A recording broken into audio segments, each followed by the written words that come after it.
ओम शांति। 14 मई 1970। अव्यक्त बाप दादा मधुबन। समर्पण का गुह्य अर्थ। आज वतन से एक सौगात लाए हैं। बताओ कौन सी सौगात लाए हैं? मालूम है? अव्यक्त रूप में सौगात भी अव्यक्त होगी ना।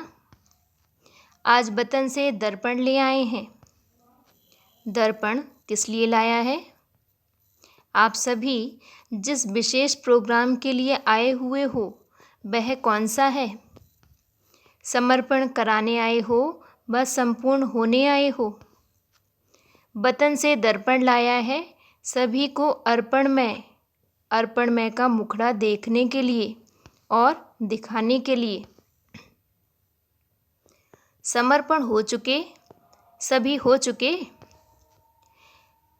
इस सभा के अंदर कौन समझते हैं कि हम समर्पण हो चुके हैं? समर्पण किसको कहा जाता है? देह अभिमान में समर्पण हुए हो? समर्पण व संपूर्ण अर्पण हुए हो? हाँ व ना बोलो। देह अभिमान से संपूर्ण अर्पण हुए हो, इसमें हाँ क्यों कहते हो?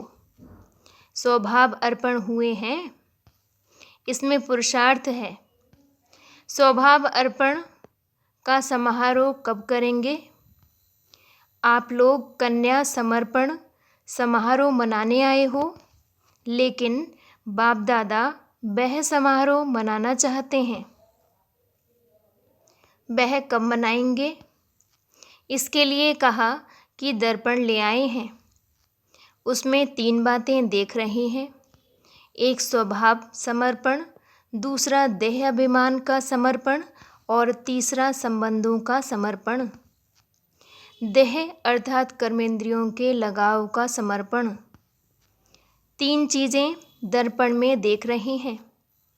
जब स्वभाव समर्पण समारोह होगा तब संपूर्ण मूर्त का साक्षात्कार होगा और सहज और दहेज क्या मिलेगा? जब यह संपूर्ण सुहाग प्राप्त होगा तो श्रेष्ठ भाग्य का दहेज स्वतः ही मिलेगा।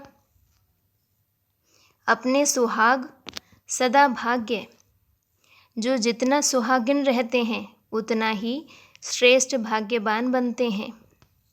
सुहाग की निशानी होती है बिंदी। चिंदी और बिंदी दोनों ही होती हैं। तो जो सदा सुहागिन हैं उनकी बिंदी रूप की स्मृति सदा कायम रहती है। अगर यह बिंदी रूप की स्थिति सदा साथ है तो वही सदा सुहागिन है। तो अपने सुहाग से भाग्य को देखो। जितना सुहाग उतना भाग्य। अविनाशी सुहाग तो अविनाशी भाग्य। सदा अपने सुहाग को कायम रखने के लिए 4 बातें याद रखनी हैं। कौन सी 4 बातें? 4 बातों में से कोई एक बात भी बताओ। जैसे स्थूल दहेज तैयार करके आए हो ना, वैसे इसका कौन से पुरुषार्थ का दहेज चाहिए? कौन सी 4 बातें हैं? एक तो सदैव जीवन का उद्देश्य सामने हो। दूसरा बाप दादा का आदेश। तीसरा संदेश और चौथा स्वदेश। जीवन का उद्देश्य सामने होने से पुरुषार्थ तीव्र चलेगा और बाप दादा के आदेश की स्मृति रख कर के पुरुषार्थ करने से पुरुषार्थ में भी सफलता मिलती है। सभी को संदेश देना है जिसको सर्विस कहा जाता है। और अब क्या याद रखना है? स्वदेश की अब घर जाना है, अब वापस जाने का समय है, समय समीप आ पहुंचा है। इन 4 बातों में कोई भी बात की कमी है तो उस कमी का नाम ही कमज़ोर पुरुषार्थी हैं। कमी को भरने के लिए यह 4 शब्द सामने रखो। बाप दादा बच्चों को आज एक नया टाइटल दे रहे हैं, लॉ मेकर्स।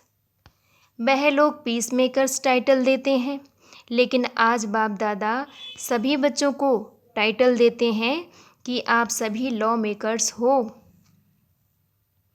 सतयुगी जो भी लॉ चलने वाले हैं उसे बनाने वाले आप हो। हम लॉ मेकर्स हैं, यह स्मृति रखेंगे तो कोई भी कदम सोच समझ कर उठाएंगे। आप जो कदम उठाते हो वह मानो लॉ बन रहे हैं। जैसे जस्टिस व चीफ जस्टिस होते हैं, वह जो भी बात फाइनल करते हैं तो वह लॉ बन जाता है। तो यहाँ भी सभी जस्टिस बैठे हुए हैं, लॉ मेकर्स हो। इसीलिए ऐसा कोई भी कार्य नहीं करना है। जब हैं ही लॉ मेकर्स, तो जो संकल्प आप करेंगे, जो कदम आप उठाएंगे, आपको देख सारा विश्व फॉलो करेगा। आप लोगों की प्रजा आप सभी को फॉलो करेगी। तो ऐसे अपने को समझ फिर हर कर्म करो। इसमें भी नंबर होते हैं, लेकिन हैं तो सभी लॉ मेकर्स। आज बाप दादा इस सभा को देख हर्षित हो रहे थे। कितने लॉ मेकर्स इकट्ठे हुए हैं, ऐसा अपने को समझकर चलते हो। इतनी बड़ी जिम्मेवारी समझकर चलने से फिर छोटी छोटी बातें स्वतः ही खत्म हो जाती हैं। स्लोगन भी है, जो कर्म मैं करूँगा मुझे देख सभी करेंगे। यह स्लोगन सदैव याद रखेंगे, तभी कार्य ठीक से कर सकेंगे। अपने को अकेला नहीं समझो। आप एक एक के पीछे आपकी राजधानी है, वे भी आपको देख रहे हैं। इसीलिए यह याद रहे कि जो कर्म मैं करूँगा मुझे देख सभी करेंगे। इससे क्या होगा कि सभी के स्वभाव व संस्कारों का समर्पण समारोह जल्दी हो जाएगा। अब इस समारोह को स्टेज पर लाने के लिए जल्दी जल्दी तैयारी करनी है। अच्छा,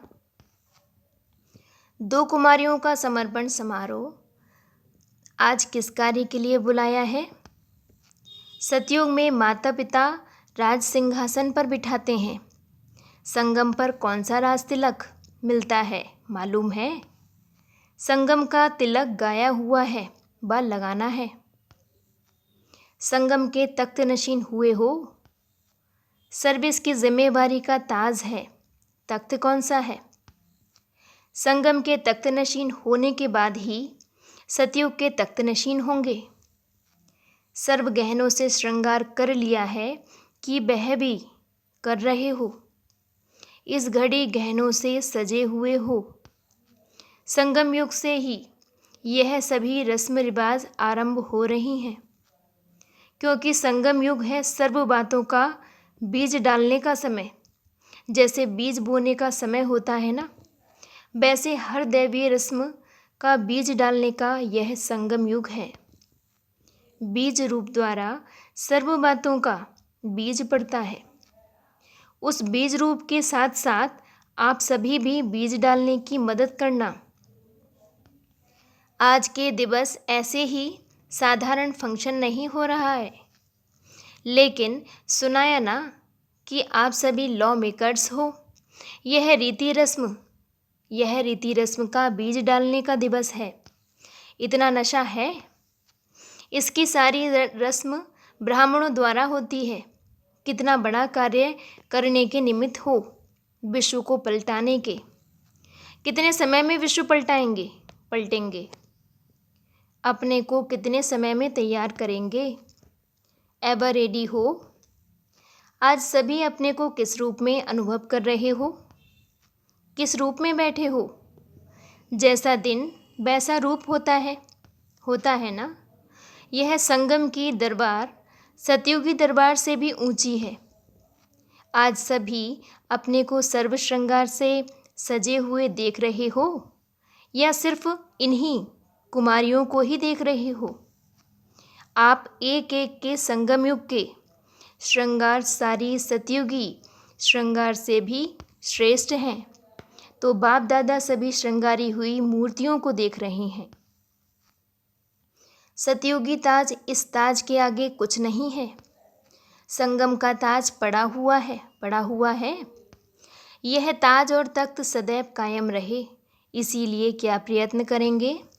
इसके लिए 3 बातें याद रखनी हैं। यह जो स्वयंवर का समारोह होता है, जो ताजपोशी में जो रीति रस्म होती हैं, वह सभी यहाँ संगम पर ही किस न किस रूप में होती हैं। मालूम है आज की दुनिया में क्या रीति रस्म है? कितने प्रकारों की रस्म है? एक ब्राह्मण द्वारा होती है, दूसरा कोर्ट द्वारा, तीसरा मंदिरों और गुरुओं द्वारा। इन तीनों रस्मों का किसी न किसी रूप में यहाँ बीज पड़ता है। यह मधुबन मंदिर भी है, चैतन्य मंदिर है। इस मंदिर के बीच आत्मा और परमात्मा की लगन होती है। साथ साथ कोर्ट का जो रिवाज है वह भी यहाँ से शुरू होता है। सुनाया ना कि आप लॉ मेकर्स हो, इन्हों के आगे यह वायदा करेंगे तो यह कोर्ट हुई ना। तीनों ही रस्म इस संगम पर अलौकिक रूप से होती है, जिसका यादगार स्थूल रूप में चलता रहता है। अच्छा, 3 बातें कौन सी याद रखनी है? एक तो अपने को उपकारी समझकर चलना है, दूसरा निरहंकारी, तीसरा अधिकारी। अधिकार भी सामने रखना है और निरहंकार का गुण भी सामने रखना है और उपकार करने का कर्तव्य भी सामने रखना है। यह 3 बातें सदैव याद रखना है। कितना भी कोई अपकारी हो, लेकिन अपनी दृष्टि और वृत्ति उपकारी हो। अधिकारी भी समझकर चलना है, लेकिन निरहंकारी भी। जितना अधिकारी उतना निरहंकारी। तब यह ताज और तख्त सदैव कायम रहेगा।